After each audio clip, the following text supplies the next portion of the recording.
I know I'm ridiculous. It's fine. You can say it. Hi guys, welcome back to my channel. My name is Steph. And today I'm filming my September wrap up. Now, September was actually a pretty successful reading month for me. I didn't have a TBR. I didn't have like a theme or a set goal. I literally was just picking things up and seeing how the vibes were. So with that being said, I'm going to go through them, starting with what I read first and what I finished off the month with. Let's just get into it. So end of last month, I decided to reread Better Than the Movies by Lynn Painter in preparation for reading the sequel, Nothing Like the Movies. And if you are consistent on my channel, you will know that this book was not the vibe. This might have been the worst book I read this month, which is crazy. I love Lynn Painter. Like, even her books that I don't love are still good. This was not the vibe. I think I gave this a 2-star or like a 1.5 star. This book is a continuation from Better Than the Movies. If you enjoy Better Than the Movies, and I saw so many reviews on Goodreads saying this, that if you enjoyed Better Than the Movies, don't read this book because it will destroy the characters. Like, I don't know, the first 10 reviews, probably 7 of them said, if you liked the first book, do not read this. And I did it anyway, and I have to agree, like, it's not a good sequel. And I don't know, it's like the characters did terrible things to each other, and then by the end it was all justified and it was all forgiven, and it was just like, no. I mean, if this was real life, which obviously it's not, it's a book, but if this was real life, I would be like, you guys you just need to separate and like do your own things. Like, don't, I don't know what to say because this is a sequel, so it is a spoiler for the first book, I guess, but this follows our two main characters, Wes and Libby, at college, and yeah, not good. The next book I read because I thought I was going to watch the movie this month, or in September, or this month in October, I don't know. It is the 2nd of October today, just for context. So yeah, I was like, I haven't read this book in so long. This book was one of my top 3 books for like 10 years. I need to reread it. It is The Long Walk by Stephen King. So like, as you can see, this was, I think, the first book I ever tabbed.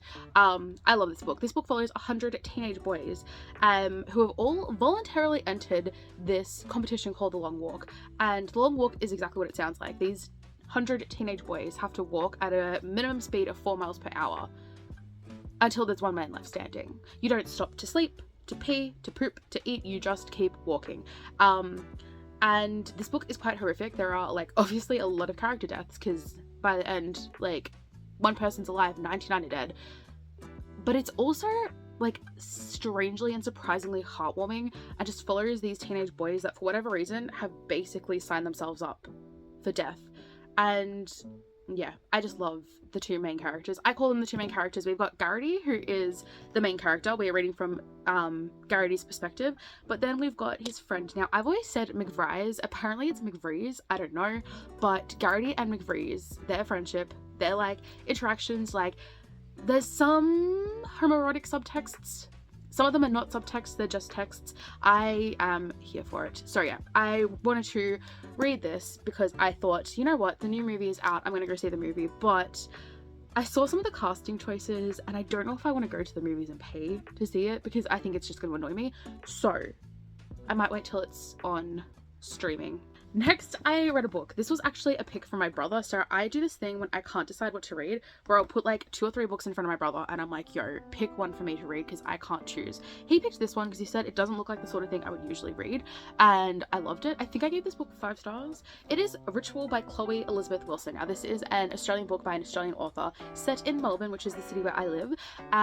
So we are following our main character, Marnie. Marnie is kind of aimless in life. She's working like a shit reception job that she hates. She doesn't really have any close friends. She doesn't have a boyfriend. She just kind of like sleeps around, which is fine. Good for you, girl. Until one day she meets this woman who's like, hey, my job is actually hiring, like, I'll get you an interview at my company, we can work together, it'll be totally lit. So Marnie goes to this job interview at a beauty company, like a cosmetics company called Ritual, and she gets the job and everything is really, really great. Like, Ritual is everything she never knew she needed in her life.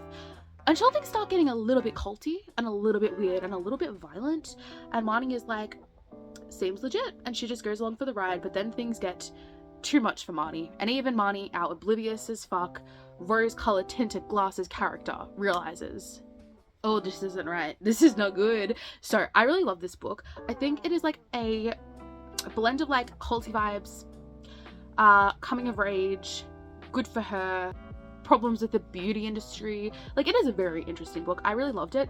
I will say, if you are going to read this book, if you have an issue with open endings, this is not the book for you. This book ends like right on the precipice of something massive.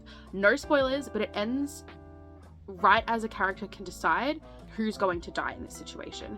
And there's multiple options. There's probably 3 options that I can think of, 4 options I can think of. We don't get the answer. So I liked it because I can like finish the ending for myself. But if you like having a definite solid answer by the end of the book, this is not going to be the one for you. But I really loved it. I would highly recommend. Next, I read this little duology that after I finished reading, I was like, that was really enjoyable. I'm going to keep these books. But it hasn't even been a month since I read them. And I remember like the overarching plot, but I don't remember what specifically I liked about it. So I'm going to assume that I'm going to unhaul these books directly after this video.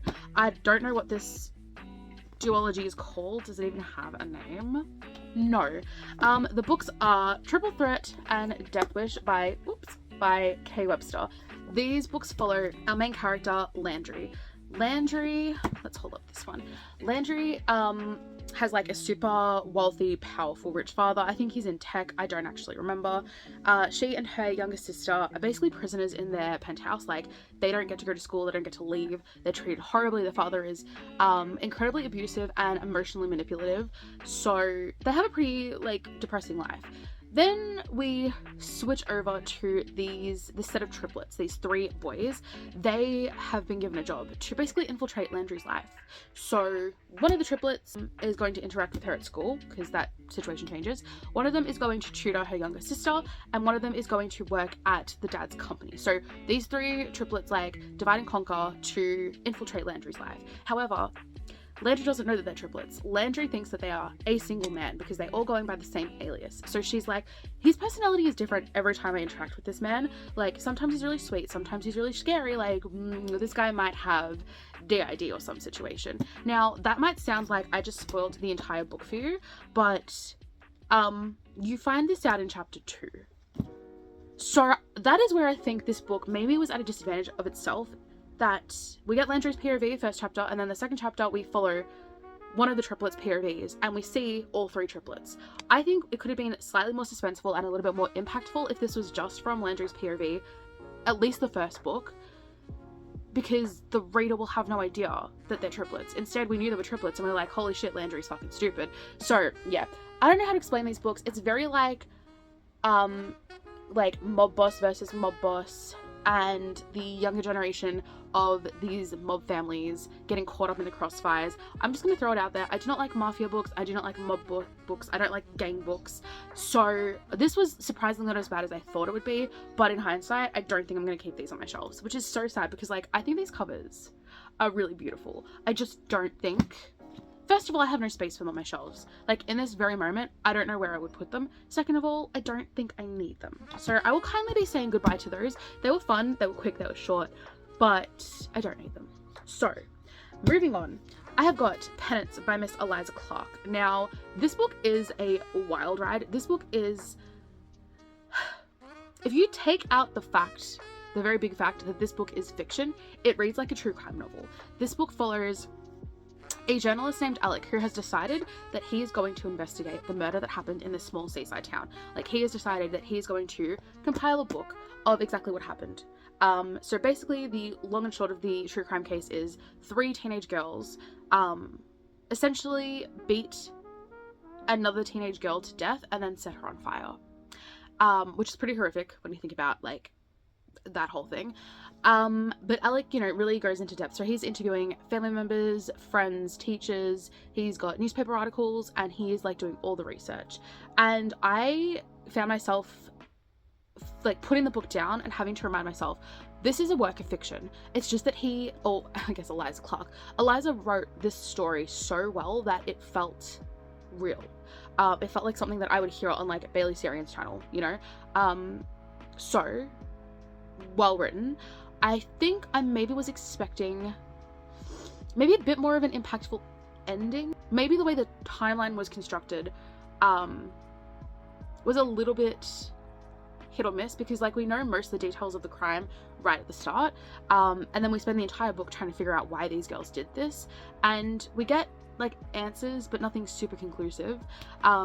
So yeah, I really did enjoy this. I just realized I knew this. I've got 2 copies of this book. This is like a secondhand one. I don't know if you can tell. I bought this for $1 at a secondhand store because I saw it and I recognized it and I'm like, I can't leave this here for $1. So I've got 2 copies now, but like, why do I have 2 copies? There is like a very slight difference in these editions. It's the color. The color is literally the only thing, and it's really sad because I think I like the dark orange slightly more, but this is the brand new edition that I spent like $20 on. So I don't know what I'm gonna do. I might see if Bob wants this. If not, I guess it's gonna have to get on hold. Like, why would I keep 2 copies of the same book when literally the only cover difference is the color choice? Next, I read Check and Mate by Ellie Hazelwood. Yeah, I typically don't read YA as much anymore. I only read from specific authors like Lynn Painter. I've never read an Ellie Hazelwood YA. I think this is her only YA to date. So I was very hesitant to read this book. I shouldn't have been hesitant. I loved this book. This book follows 2 chess nerds who really should be massive competitors, but instead end up like fascinated and intrigued with each other. They become friends, and there's a lot of trauma in this book basically. So we're following our main character Mallory and our MMC Nolan. Mallory used to love chess, was amazing at chess, but there was a lot of trauma surrounding her dad and her dad teaching her chess, and what her dad then went on to do, and kind of like how it destroyed their entire family. So she doesn't really want to play chess. She gets like swindled into playing chess again, and she bests Nolan, who is the world's #1 chess player. And instead of being angry that he was beaten by her, he's like, let me play you again. Like, I'm so intrigued and fascinated by your game. Like, I want to play you again. And she's like, well, I don't want to play chess. And if I do play chess, I'm not going to play chess with you. So it becomes like this push and pull of them trying to navigate this friendship turned relationship, while all he wants is to play chess with her, and all she wants is to never have to talk about chess with him. It was a very good book. I enjoyed this book immensely. I think I gave it 5 stars.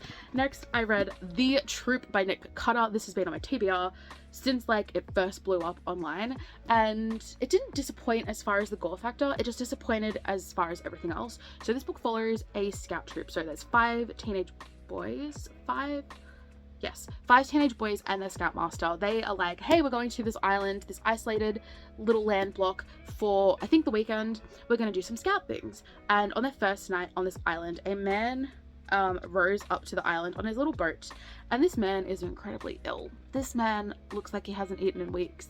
He is gaunt. He looks hungry and ravenous. And Scoutmaster is like, yo, come inside. I'm going to try and give you some food. Lo and behold, this man has a virus, a very contagious virus, that has to do with hunger. So that's all I'm going to say, because that's all you really need to know going into this. Obviously the body horror, real high up there. Okay, there's also some animal death, animal murder stuff that a lot of people said grossed them out. I was actually kind of okay with it.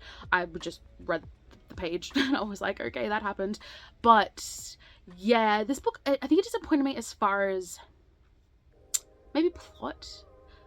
Like, it was interesting, but everything kind of like just felt flat. And everything is flat. Like, even the really intense scenes where like things were happening, I was just kind of like, eh. And I don't know if I'm desensitized because I've read so much Splatterpunk, but this just wasn't as amazing as everyone hyped it up to be. And I don't know why people thought it was so amazing. I don't know if it was just the body horror elements. I don't know what it was specifically that everyone seemed to love so much, but I definitely was missing it when I read this book. So not my favorite of the month. But then I decided to pick up another Lynn Painter because obviously Nothing Like the Movies had disappointed me so very greatly. I thought, let's try reading a different Lynn Painter YA and see if she brings it back. And she brought it back. This book was just the best. We are following Charlie and we are following Bailey, and they initially meet at the airport and they fucking hate each other. Like, Charlie is so chill, breaks all the rules, doesn't give a shit.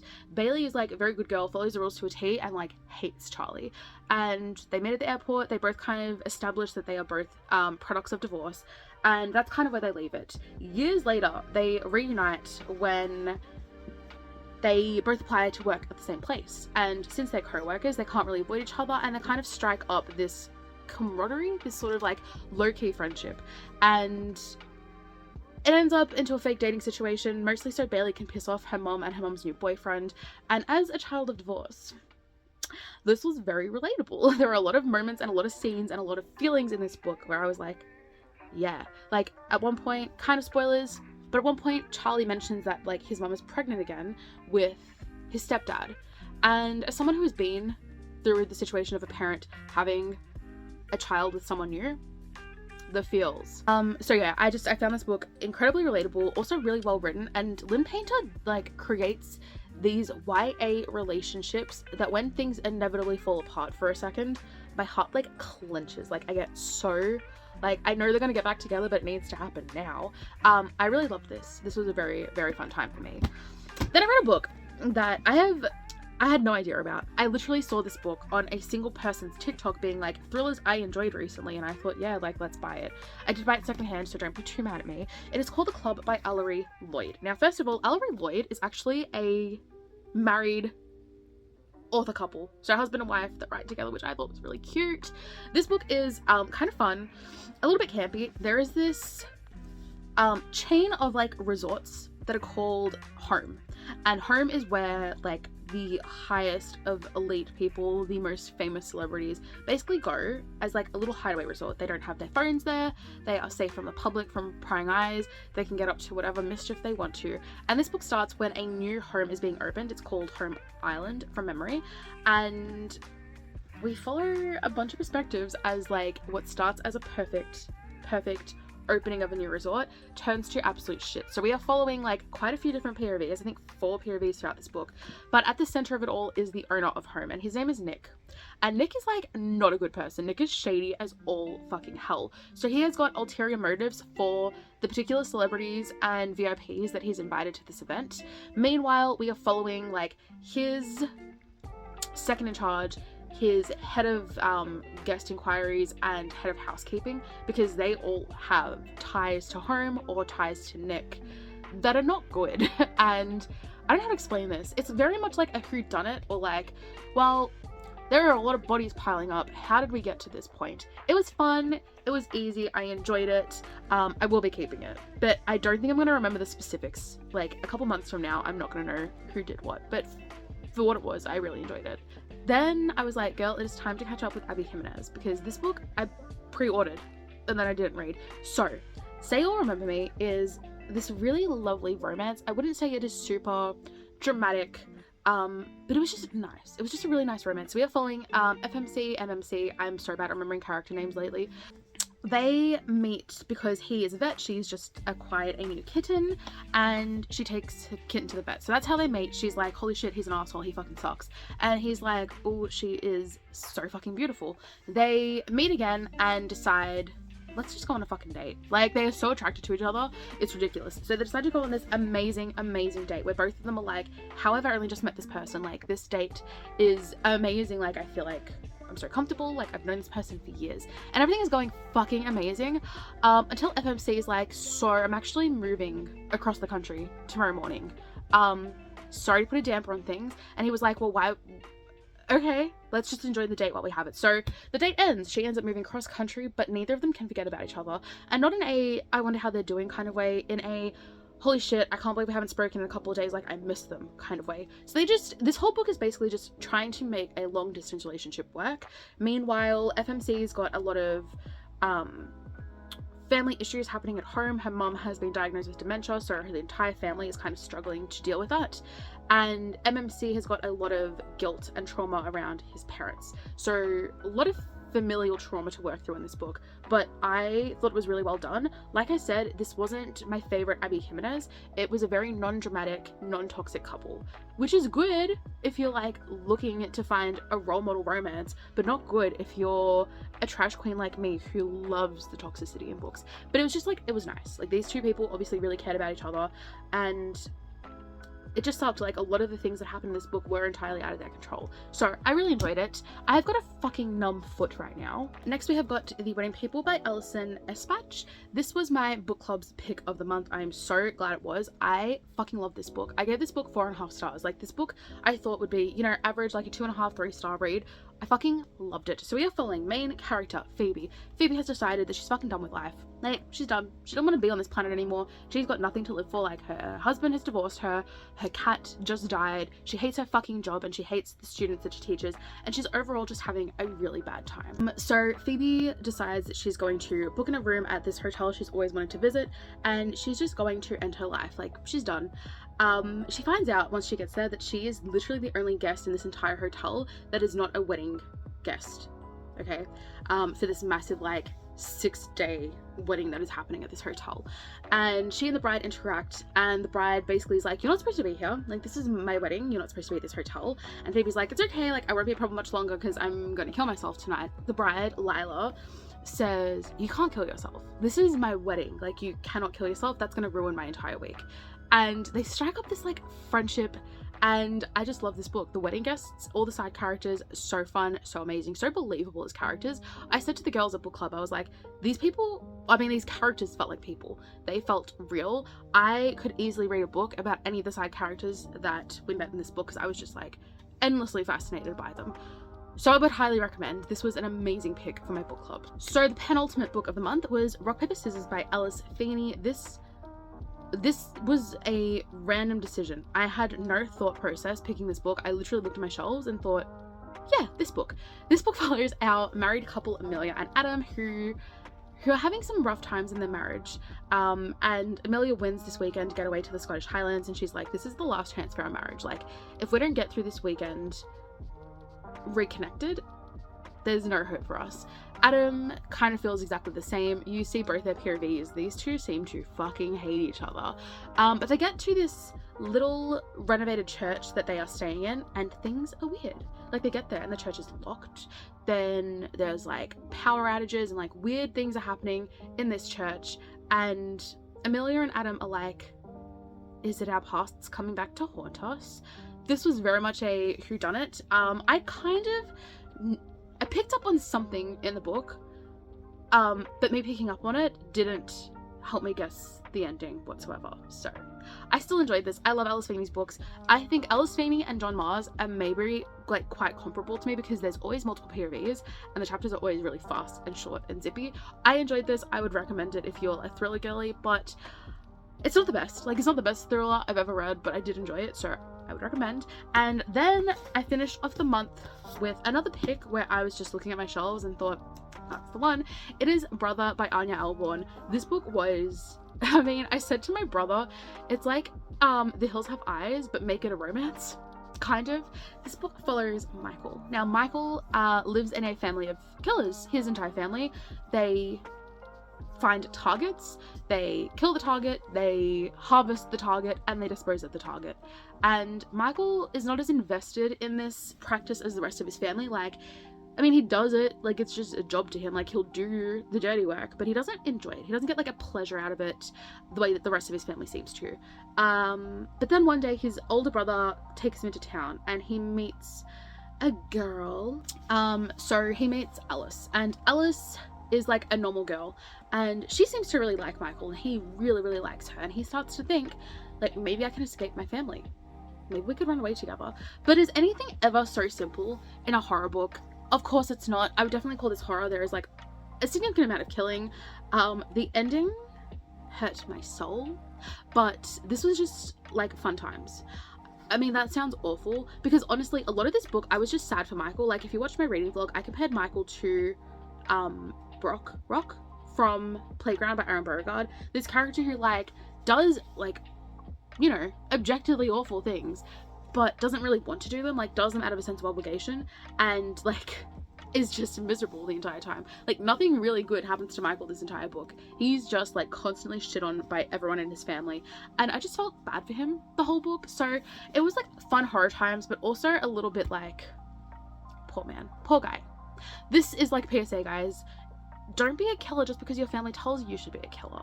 I love that that face is constantly next to me in my videos now. Like, we love it. But yeah, I would recommend this. It was fun. I gave it 4 stars. I don't know if Anya Alborn is ever going to be a favorite author for me because none of her books, I've read 2 of them now, but none of them have hit the way that I need them to hit. I know that there's one. Is it Seed? I feel like Seed is quite popular, so I may give that one a shot, but I don't know. So that is all the books that I read in September. How many books did you read in September? What was your favorite one? What was your least favorite one? Let me know, because I am interested in books. Thanks.